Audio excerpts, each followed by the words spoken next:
Podcast. What's up, everybody? This is Zach with the Jam Space Podcast, and I am back in the Valley. It's good to be here. It feels like I brought the summer back with me. That song was a little piece of my track Firewater from my album All the Same, which drops this Friday, April 9th. I got pre-orders available for that for just $3 right now on Bandcamp, zachcry.bandcamp.com. I'm really excited about this album. I've been making songs like this in my home studio for a long time where I just play all the instruments, but this is the first time I got to go execute these in a legit recording studio. I'm very satisfied with the way it came out. I want to thank Adrian Mathus at Another Smooth Mix in Yuma for helping me out with everything. My guest today is Josh Mathus. He drew the art for my new album with the Joshua tree, and he also did the one where like the Shiva pictures, what we call it, where I have like 6 arms. He is also the brainchild behind Secrets of Lost Empires, which is a fantastic band. He also does all the artwork for his own band, and he is doing the art for the ongoing series Legends of the Desert from Desert Records. The first volume is already out. The second volume is going to be coming out. Check them out on Desert Records on Bandcamp. All right, so without further ado, we're going to get into the episode. I'm going to play a little bit of Secrets of Lost Empires first so you guys can get a good feel for what this guy's all about. You can follow him on Instagram at Joshua Mathus Art. Check out everything he's got going on. Very talented artist, very talented musician, and I enjoyed the hell out of the conversation that we had together. So, let's get into it. Yeah.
Josh.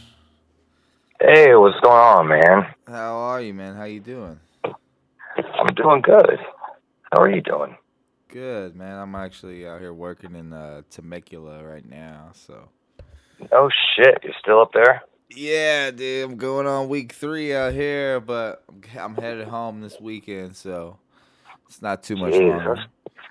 that's fucking brutal. I can't imagine traveling and working like that. That's crazy. They gave me my own room this time, so I'm actually kind of enjoying it. That's pretty cool. I had my wife and kids come visit me this past weekend. So Yeah, that's awesome. yeah, I'm not too far away from home, Yeah. How Yeah, have you it's been, true. I man? mean, it's drivable. Yeah, exactly. How's everything going on your end? It's going good, just nothing terribly exciting. Just work and kids and kind of keeping a low profile, more or less. I hear you. Absolutely. Yeah, doing all right. I wanted to have you on the show because I just saw your artwork for the recent Desert Records Legends of the Desert, the second split that they just did. Oh yeah, that's gonna be cool.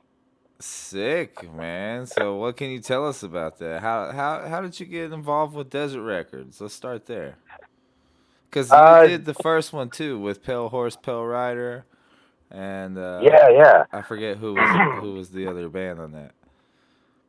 It was Pale Horse, Pale Rider, and oh god damn it, I know the name of it too. Trying to think of it. I jammed the shit. Lord Buffalo. Yeah, Lord Buffalo. That's absolutely. who it was. I might be a little bit high. I had a brain fart for a second. It's okay. I got a cup of coffee. We'll get through this. Me too, brother. Well, it started with Red Mesa Band, I believe, is where it started, and they hit me up about doing some album artwork, and from there it went to Desert Records and doing the 3 Legends of the Deserts with them. So there's going to be one more after this one, and then whatever else comes along. So I was super fortunate, that they came across me, because I'm a horrific self-promoter. In that regard, I'm practically a detriment to myself. Oh, you're terribly modest. No, that's not even modest. It's just like I think that's the case with a good percentage of people who create anything. They're like, they might be good at that, but they're generally not great at getting themselves out into the world. It's a whole other skill set, and some people have it, and I'm not one of them.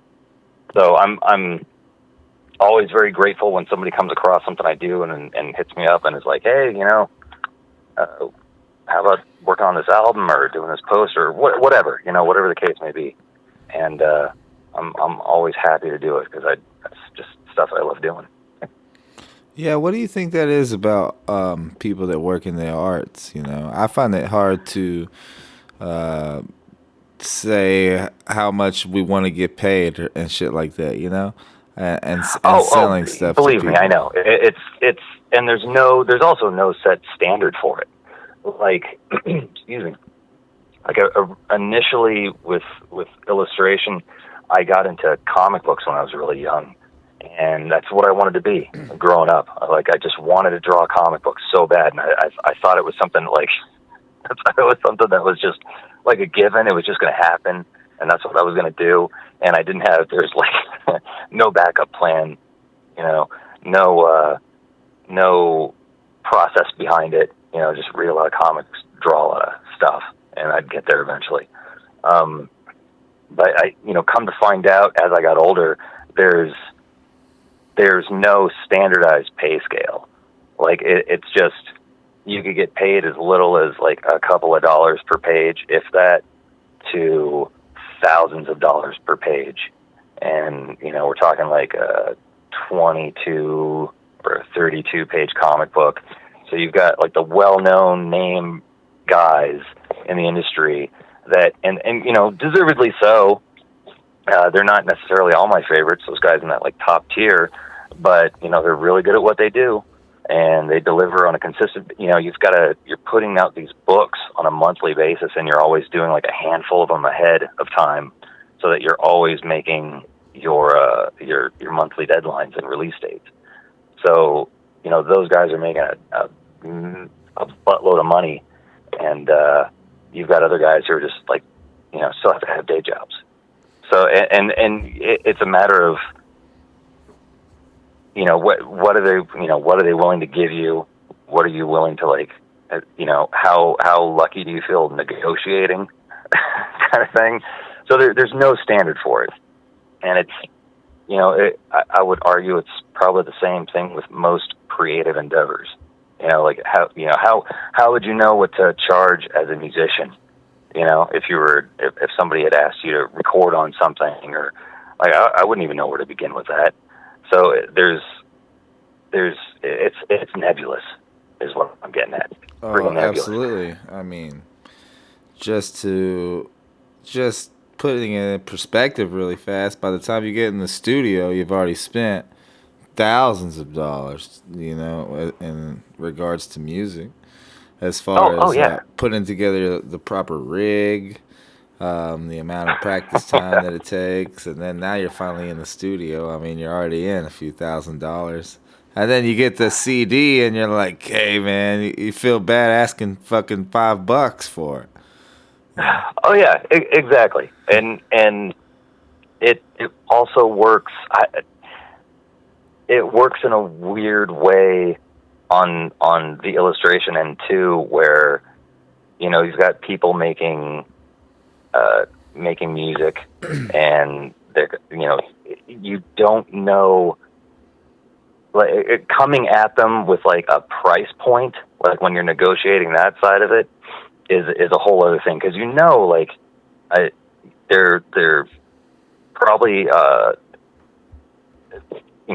at a lower level in terms of what they're able to throw out there in terms of getting an album produced. We're not talking like, you're not dealing with like Warner Music or I can't even think of a fucking record label anymore. I don't even know which ones exist and which ones don't.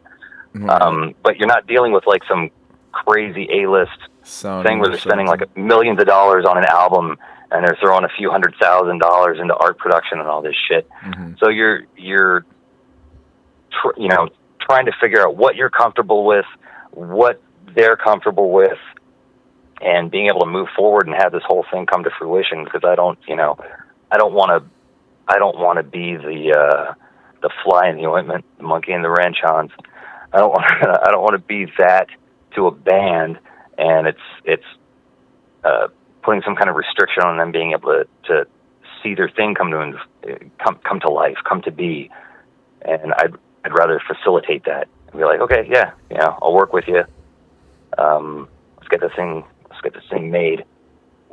Well, it's nice to hear that perspective from the other side of the coin, because I'm always the one commissioning art, and I feel the same way. I don't want to lowball somebody that's giving me a badass piece of art. And I never even thought of it from the other way around. Like you said, you're thinking of it from the band's point of view as well. So that just goes to show you how much integrity that we all have in the scene together. So what's it? So you also play music. You have Secrets of Lost Empires, which is just great. I mean, are you guys streaming on Spotify and all that? No, not on Spotify. Everything's on. The albums are on YouTube. There are like a handful of songs that I put individually up on YouTube, and then I think through just the issue of time, like I didn't put everything up on individually, so it's just like the 4 albums.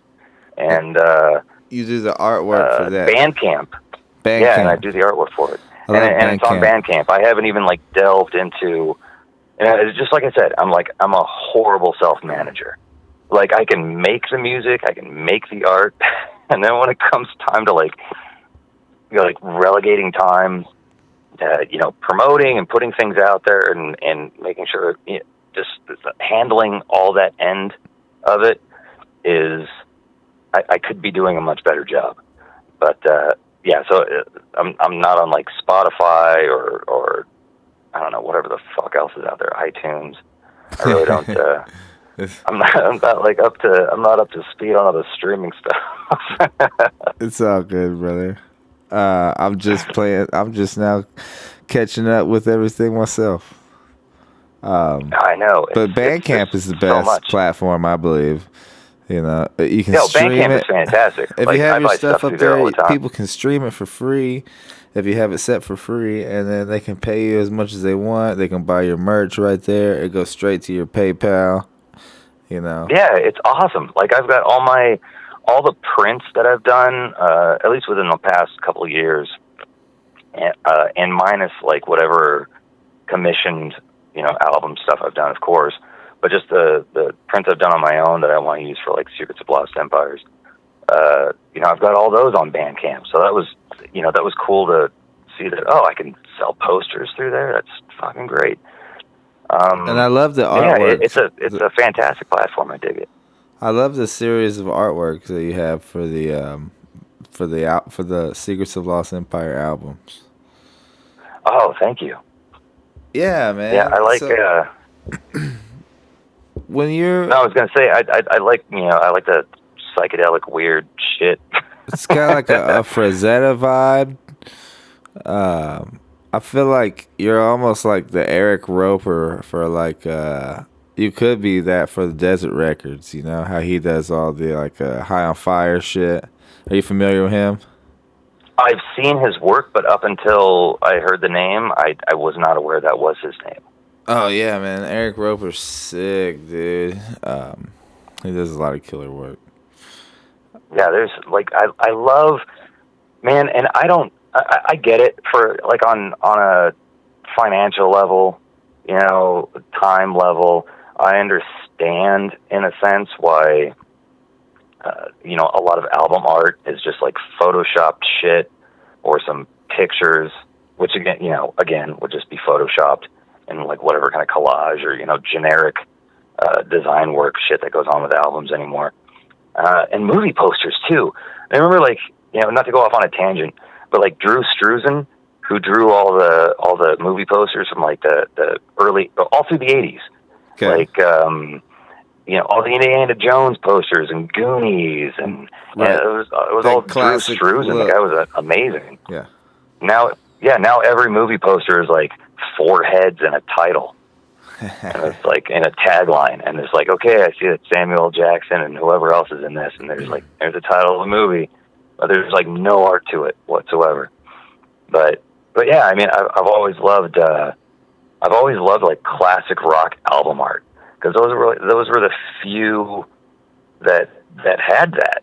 I mean, there's a lot of, of course, photography in early album art, but the classic rock stuff especially was all illustrated. Like, I never got into the Grateful Dead, but Rick Griffin, who did that really intricate Grateful Dead logo that was all layered and curly Q letters all over the place, and was almost not really illegible in the way that like death metal logos will be, but it was really intricately drawn lettering. And that was Rick Griffin who did that, and he also illustrated a few of the album covers. But just guys like that, and they were fantastic, and I just always loved like Alphonse Mucha, his poster art that he did for like plays and shit in the 1800s. But yeah, I just prefer that. So I mean, there's album covers that I love that aren't that at all. And, I wouldn't want to change those for anything, just because that's how I relate that album to that picture. But like, if I had a preference, like, I would go, yeah, illustrated. Like, I just love illustrated stuff. Junkie for it. How has your style developed over the years? Did you go to school? Are you like formally trained in art? Because no, not at all. Like, I grew up, it all started off with like superheroes and comic books. Like, I grew up and was always watching like Super Friends and Spider-Man and His Amazing Friends, and just all the comic book TV shows. Totally. When I was growing up, all the animated stuff, like Scooby-Doo would have Batman on. Right. Fucking love that. So that led into there's a whole intricate story behind that. I'll touch on a couple things, but that led into reading comic books and drawing in that style. Because when I first really started screwing around with drawing, I loved Garfield, which is, now that I look at it, it's not a funny comic strip. Dude, I loved Garfield, man, when I was a kid. Yeah, but I loved it when I was a kid. I can't read it now, but Yeah. I love the Far Side. So I was always drawing stuff like that. I was trying to draw a little like cartoony stuff, and once I really got into comic book artists, then I leaned hard in that direction, and I never looked back. And that just it was like this continuously unfolding thing. So I'd recognize other art that was in that vein. Like I was saying before, like album covers. Like I'd take notice of album covers that were illustrated in that way, or like fantasy, like fantasy themes. In some ways, yeah. I mean, there was for example, I remember growing up. I spent a lot of time at my grandmother's house, and she had all this random old. It was a really comfortable house. It was a big house, but it was full of a lot of things. But it didn't feel like a museum. It was super comfortable. You didn't feel like you were not allowed to sit or touch, something. And there was this etched mirror that was all at the end of the hall, and I saw that thing forever growing up. And it was this Alphonse Mucha. It's one of the he did a lot of illustrations of the Four Seasons, and as represented. Through women. So, for winter, it would be like a woman sort of wearing a cloak, and there'd be snow on the ground and some plants. And it was part of the Art Nouveau movement. So it was a very specific style of illustration and sort of decorating the border as very ornate decorative borders around the art.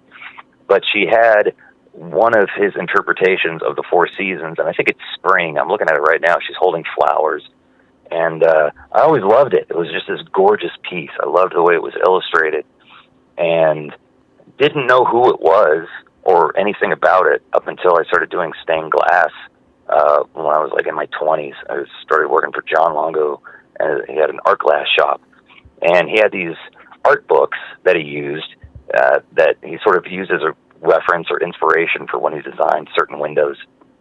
And it was a Art Nouveau book of Alphonse Mucha's work. So that's, I was looking through it, and I'm like, oh my God, this is the same guy who did this mirror that I grew up looking at and loving the art of.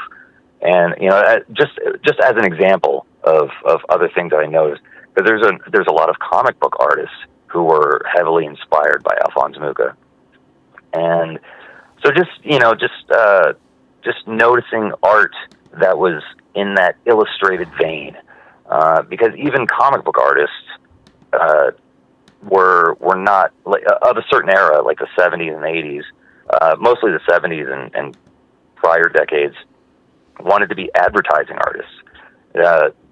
Comic books didn't pay anything, they paid squat, and it was all these fine art majors and illustrators were trying to get into advertising, and we're slumming it in comics.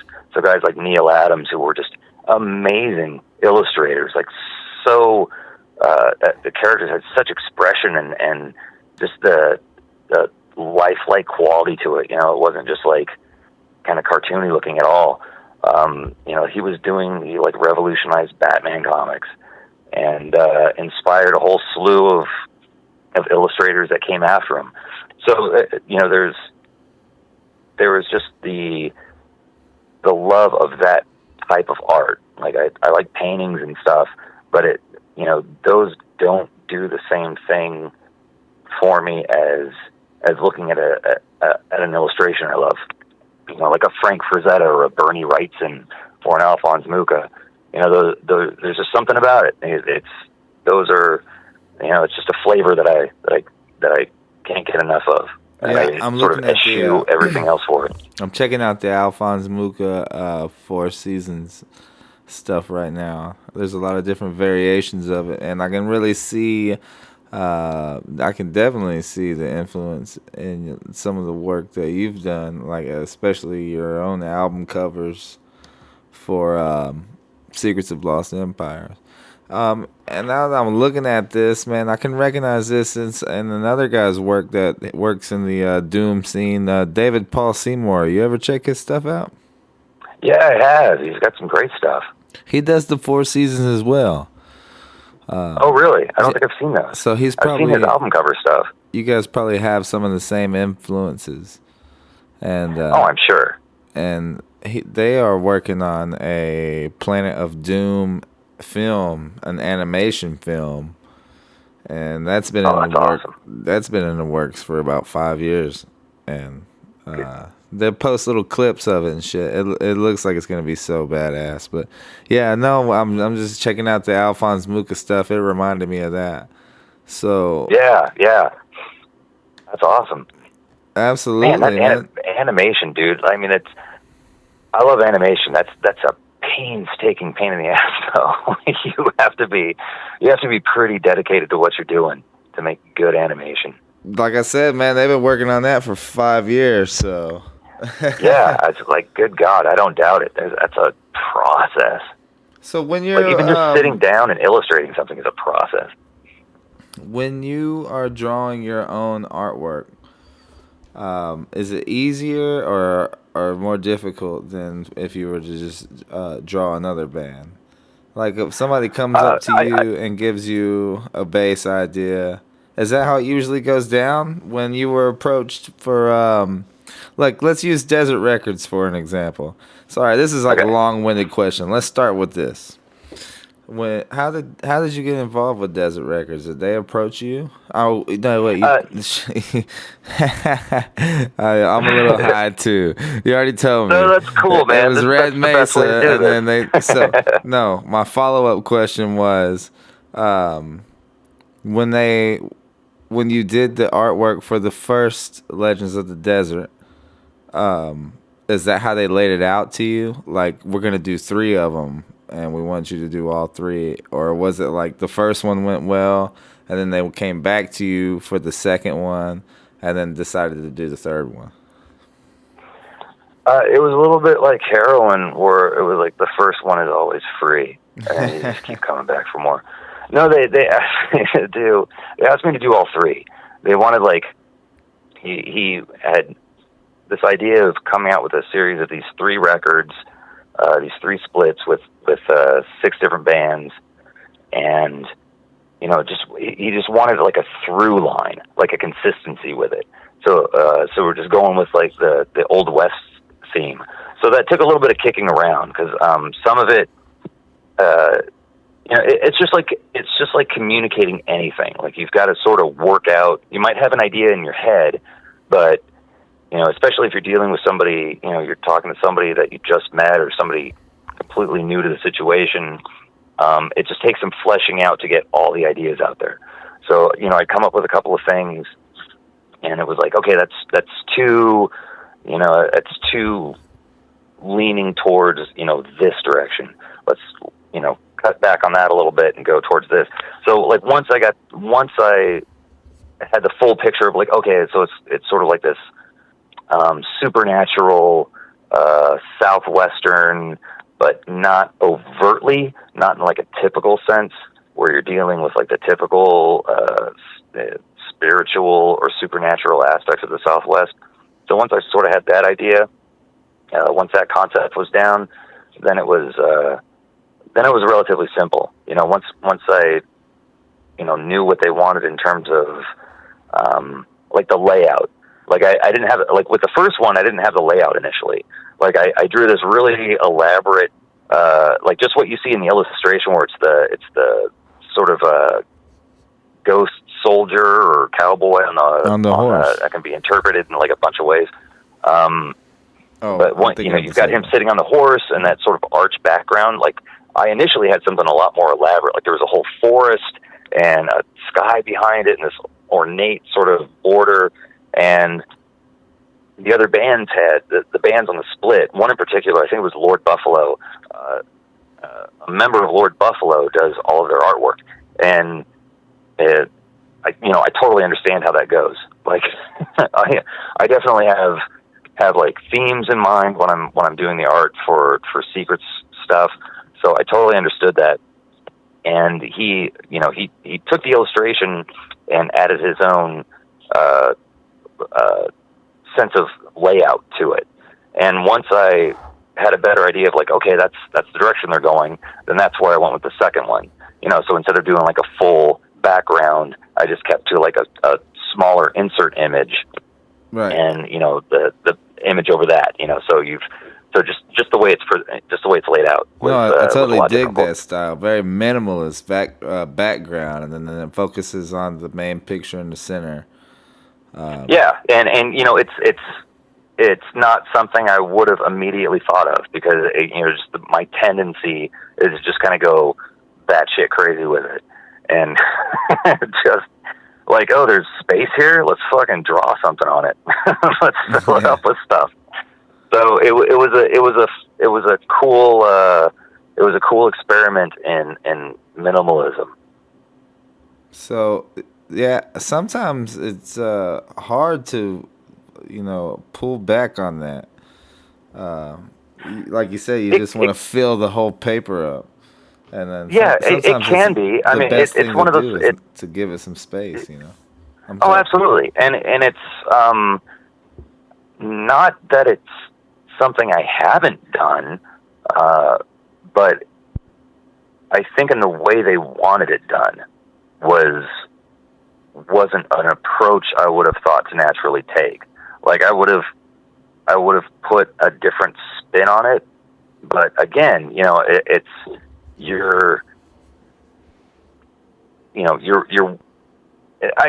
of course every situation is different, but you're working under a certain direction. There's a framework within which you're doing a particular piece. So I think it varies from band to band, and some have a very specific idea. Some come to me with excuse me, my throat's still a little bit fucked up. My apologies. Some come to me with sort of a framework of an idea, and they give me a lot of room to play around with it, and then it's just a matter of whittling out certain details, that maybe they hadn't considered. Like whether, like something as simple as like, do you want a frame around it, or do you want it to go to the image to go to the edge? Simple things like that could be easily overlooked when you're just coming up with this idea in your head. Right. So, no, well, once you get it down to like the first one, now you can draw a theme, like you said. Yeah, and then it's just figuring out what the specifics are of each project and approaching it that way. Because whenever I do stuff for myself, it's sort of a mixture of different approaches. I have sort of a theme going on based on whatever the previous album artwork looked like, or poster or piece, what have you, and sort of just moving on from that and tackling it in whichever way I want to sort of aspect of an illustration or of an approach I want to bring forward that I didn't get to bring forward in the previous one. So I get to it's very self-satisfactory in that sense.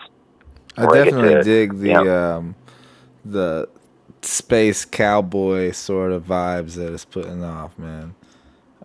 That's what it reminds me of, like space, like an outer space western sort of. When Queens of the Stone Age put out that Like Clockwork album, and they had those animated videos. Dude, I was just gonna say, when we were talking about animation, I was watching those earlier today. One of my favorite songs off that album, "I Appear Missing," and like, if you dig that song, man, there's a Letterman set I think they do, or maybe it's Jimmy Kimmel. It's some late night show. and they perform that song, but it's like an extra couple of minutes long. There's a whole like outro at the end, like this extended lead. It's a fantastic version of that song. But they play the video behind them. But that style of it is very much. It's almost like South Park. You know, the way they animate it. Where, yeah, it's like a bunch of pieces of paper that are all stuck. Like you could see the way they animated it isn't very elaborate at all. I mean, it's still time consuming. It's a very time consuming process, to be sure, but it's not as nearly as elaborate as like drawing individual animation cells, you know, and having like all smooth movement. Mm-hmm. You know, it's a totally different way of doing it, but it's so cool looking still. Yeah, I dug the animation of that, and that's the kind of vibes that the artwork kind of puts off a little bit for these desert splits, Legend of the Desert Splits. I want to talk about Secrets of Lost Empires for a little bit. Yeah. How many releases do you have? First of all, you're basically the sole member of the band, right? Not entirely true. I mean, we've got a band now. So we've got, Dan, who you know, of course. Right. And, our old friend Adrian, who, was initially our bass player in the very beginning. And we've gotten back together with him recently in the last few months, and it's just fun. It's so much fun. But yeah, I mean, you know, it's something. Secrets of Lost Empires as a band, as an idea, started a long time ago, and it was just something I was doing, and you know, I always loved bands. I never liked the idea of being like, you know, putting something out and just calling it me. seemed kind of ridiculous to me. Like I couldn't. I don't know. It just wasn't me. It just wasn't a me thing to do. It's something that you save for after the band when you just put the acoustic album out, right? Yeah, it's like when I've got like 4 ex-wives and a bunch of child support payments to make, and I'm just an alcoholic, and I gotta like, this is a Josh Mathus record. A residency in Vegas. Yeah, I gotta pay for this Ford Taurus somehow. I'm sorry, man. Keep going. Yeah, so I had this thing a long time ago, and it was just me just playing stuff on an acoustic guitar because I didn't have a band. Like I had like a space rock band before it, and it was a bunch of heroin addicts, and I just smoked a lot of pot, took acid, but they were all junkies, and that never makes for a good band. So that of course fell apart, and then it was just me writing and recording stuff, and I became friends with this guy at work, Matthew John Arnold, who passed a couple of years ago. And he loved music. He was this very exuberant, outgoing, just full of energy, full of life dude, and just, willing to talk to anyone and about anything. He was just a really great guy, and wasn't a great musician, but passionate about music, and was always playing the guitar. And it just started when I met him, and he kept, bugging me to go to his house and hang out and jam. And eventually I did, and we sort of rallied around bands that we had in common. There was a bunch of stuff that I listened to and loved that, he wasn't into. He was very much an acoustic folk kind of guy. But we both loved Bob Dylan and Neil Young and Crosby, Stills, Nash and Young, Jefferson Airplane, Santana, and et cetera, and et cetera. So we bonded over like classic rock and stuff. And everything that I had was all stuff that I had written that I wanted to be like heavy psychedelic rock. But the one guy that I knew that played music, again, I'm not like a networker, so it's he very much was. He was fucking amazing at that. But I wasn't like the kind of guy who would like go out of the house and like go find other people who were into the music that I was into. So I had this dude who, really wanted to play. And so I kind of did versions of those songs, within his wheelhouse. so that he could play them and I could, get the satisfaction of like playing music with another person and just, sort of altering it so it would work. And I had a lot of fun doing that. And, but eventually it was just like, it wasn't enough. Like I had to have that, that other aspect to it. And, ran across Dan at a Sunny Day Real Estate show with my buddy Paul, who I was playing guitar, who was a guitar player that I knew from work. Like I could go down like a whole rabbit hole of like how I run into people for this, but I don't want to like overstay my verbal welcome here. No, you're so fine. Paul and I went to this. Okay, so Paul and I went to the Sunny Day Real Estate show, and Paul's a guitar player, and I ran into Dan, and Dan's a drummer, and we started playing music together, and it was finally like going towards what I wanted it to be. I remember him saying it at our first practice, like, "All right, this is I've listened to your stuff," and it was stuff that I had recorded on my own that was based around like what Matt and I had been playing.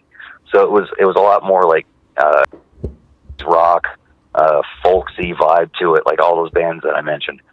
But I wanted it to be a bigger, heavier thing. And so that's he was saying like I'm these songs are going to sound a lot heavier when I start playing them. Like, please, like, yes, that's what I want. Make them, like, crush them. Like, let's play some heavy music. And we did that for a few years, and then as bands do, the whole thing kind of fell apart for various reasons. But before it had, we had recorded 2 albums worth of stuff. So we recorded the first album and recorded drum tracks and essentially like scratch tracks for a second album. I think a couple of songs were like finished for the most part, but it kind of skipped over the second album because the first 2 albums we had recorded on this 24-track digital Yamaha recorder, and which was a lot of fun to use, and it's great that we had it, but like sound quality wise, there was a lot that we had to do with the first album in terms of like post-production to get it sounding good, because we didn't have great microphones. It wasn't, you're not starting off with like high fidelity sound. So we didn't have fantastic microphones. We didn't have a fantastic recorder. It's not like we were using high-end equipment or anything. So we took it to one of Dan's friends, Schmitty, and he had his own home recording studio, and the guy's like a sound engineer whiz, and he was able to take it and like just make it sound beautiful. So he went through and did that, and we sent it to get mastered, and then Schmitty moved away. So we were never able to get the second album to him. I don't even think we could finance the second album. So we kind of skipped over the second album. I mean, it's still sitting there. And I just ended up recording 3 more albums on my own. I didn't have a drummer at the time, so I learned how to, got a good drum program, and spent a lot of time just piecing together drum parts, like hours and hours. That was the longest part of the whole process, was like piecing the intricacies of those drum parts together to where they would sound organic. And they were all played by drummers. Like it's for anybody who needs a drum program, Easy Drummer. And it's recorded drum parts by drummers in a studio. All these variations on all these different kits. It's mind blowing what they go through to get these pieces down.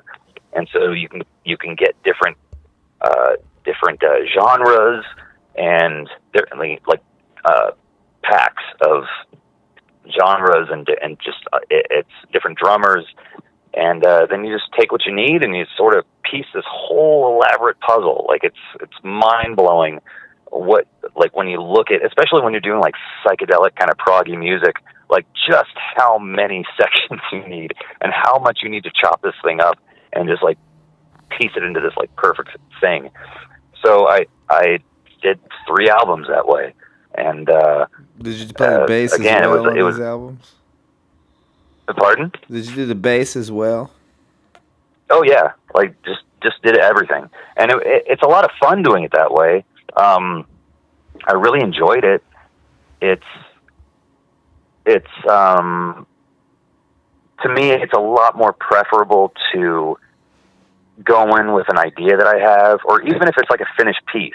Like a lot of times I'll go in, I'll have a finished piece, and then have two other guys get their hands on it and sort of, tweak it, to some of their idea.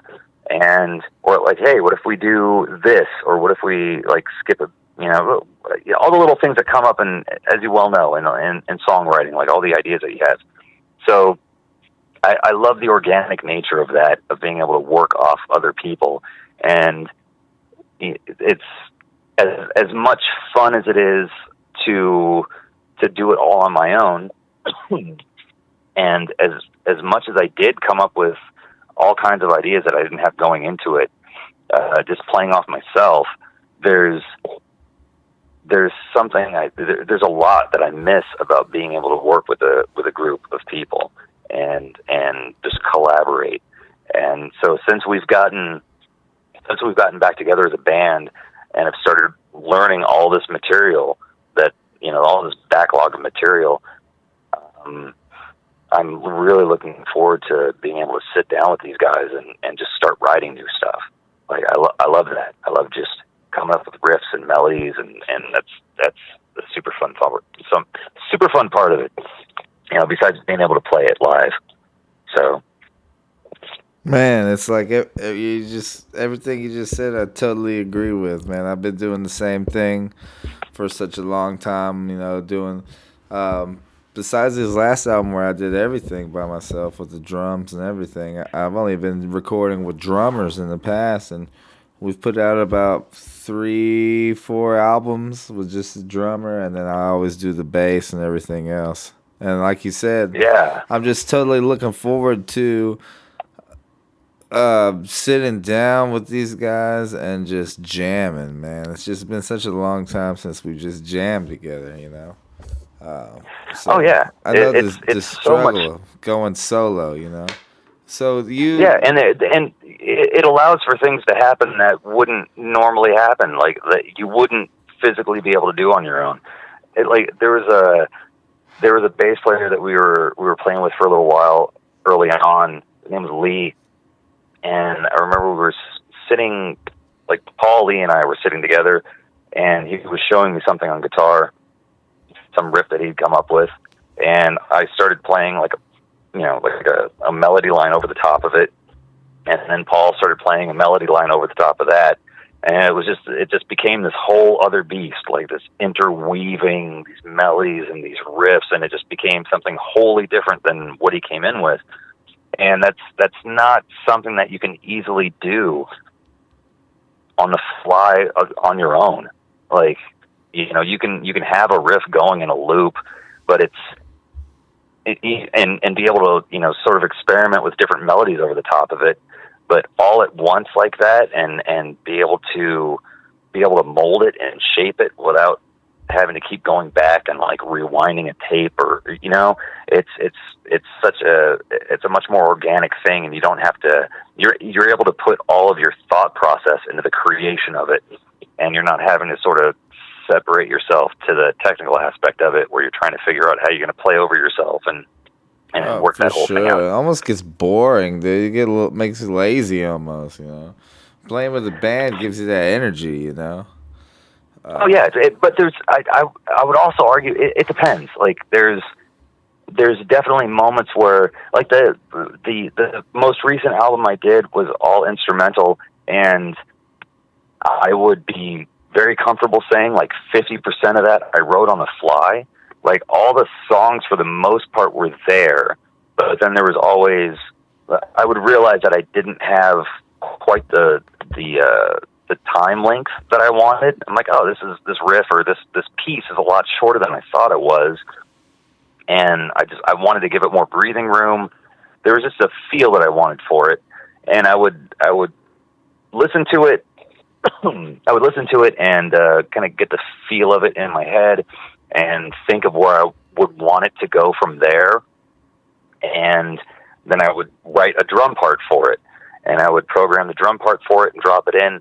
And then I would just play these riffs on the fly. So like most of those songs, like there's either a bridge or from the bridge all the way to the very end, or just an end segment. It was always something from like the middle towards the end that was just written on the fly, and it was like just the weirdest, most slippery riffs that I've fucked around with that I would have to go back and listen to remember how to play. They were always super odd, and that's not something that I would almost argue that's not something I would have been able to come up with had I been in the room with other guys. Like there's a different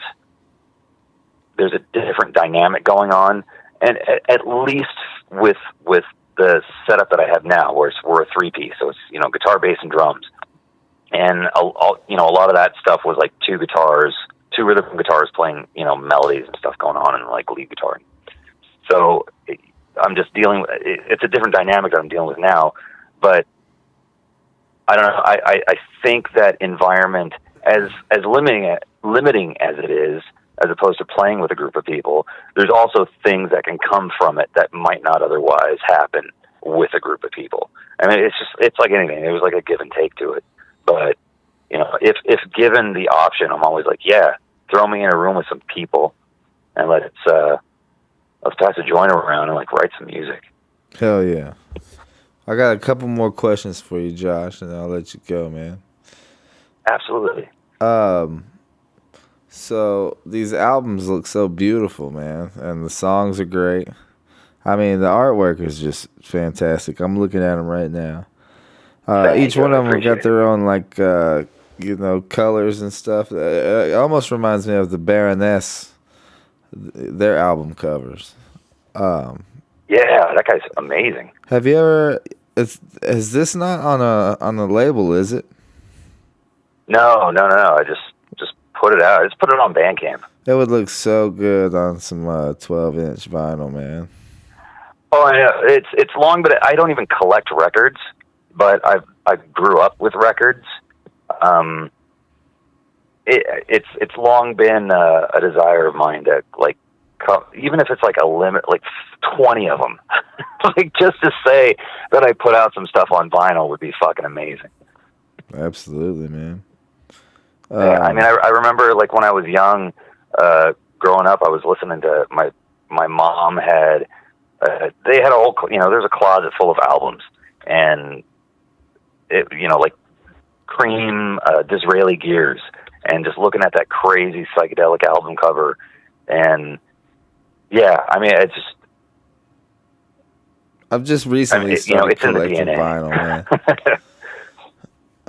I just recently started collecting vinyl more actively, instead of just buying from bands that are coming through town and stuff. I've been going out to the record store and picking through a little bit. Yeah, that's awesome. It's become a small what am I saying? It's become a small hobby of mine. Well, my fucking brain ain't working, man. It's getting late for me, Josh. I just got one more question, man. So moving forward, are you guys going to be writing materials together as a band? You're going to be putting out another album? Oh, yeah, absolutely. Like, it's right now, I mean, everything's, of course, with the lockdown and everything, we're dying to go play. So that's been the focus, is like learning as many of the songs. Like, we've got over an hour worth of stuff down as far as like going through and like playing and rehearsing like a set list. So we want to just use the time to get as many songs learned as we can, get them as tight as we can possibly get them, get as comfortable with them as we can. And then once we get that down and we're able to start playing and just start that process of like, okay, we've got a set that we can play, and we can play shows whenever we want. We don't have to think about those songs anymore. Let's sit down and just start using that time that we have set aside for practice to start fucking around with stuff and like seeing what we can come up with. Yeah, go into writing mode. And that's what I tell my guys. Like, pretty soon we just need to kick it into writing mode and put everything else down that we got going on. Like once the wheels are greased and you're comfortable and like, and that's the thing. That's the thing I've always said. Like, once you don't have to think about the song you're playing anymore, then you can start going in another direction. Like, you don't even have to worry about it. You're just just pedaling the bicycle, and it's like just start writing new stuff. Well, Josh, man, I want to thank you for coming on the show, dude. I know we've been Man, I talking about appreciate it it. for a Thank you while. so much for asking me. Yeah, It's always man. fun talking to you. Either way. Hell yeah, brother. And I had a blast with you out there at the jam room. Dude, Last that was. night. I can't. We got to do that again. Yeah, man. They asked me if I want to come out there and do it again. I told them anytime, you know. So.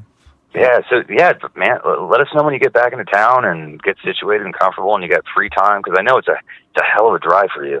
Well, I'm gonna be moving into Glendale. Me and my wife just bought a house over there. Oh shit. So I'll be That's a lot. awesome. That's a lot closer. Yeah, a lot closer, man. I'll be a lot more accessible. You know, I'll be able to shoot over there and hang out and shit, which is what I've been trying to do for a while since I moved to the valley. It's just taken me a long time to get in that position, you know. Dude, man. Don't even be hard on yourself in the least. This place is so ridiculously expensive. Yeah, like and you can't even rent a place near me with that seems reasonable. Like it's fucking nuts. Housing prices and rental costs is bananas. It doesn't even make sense. It's the fucking desert. Yeah, Arizona. We grabbed something so while getting was good, you know, because now there's not really anything on the market. Yeah, it's madness. But congratulations on the house. It's awesome. Thank you very much, Josh. Hey, do you want to let people know where they can look up your music and everything like that? Yeah, the music's on Bandcamp, Secrets of Lost Empires. All the posters and prints are up there too. So if you want to look at art, and yeah, I think I also just made an Instagram page. There's not much of anything on it for the Secrets of Lost Empires stuff. Look them up on but it's there. Instagram too. All right, man. Well, hey, Josh, have a good night. Thank you so much for coming on, and I will definitely holler at you when I get back to the valley. Yeah, please do, brother. Have a good night. I'll talk to you soon. You too, man. Later. All right, late. Jam Space Podcast.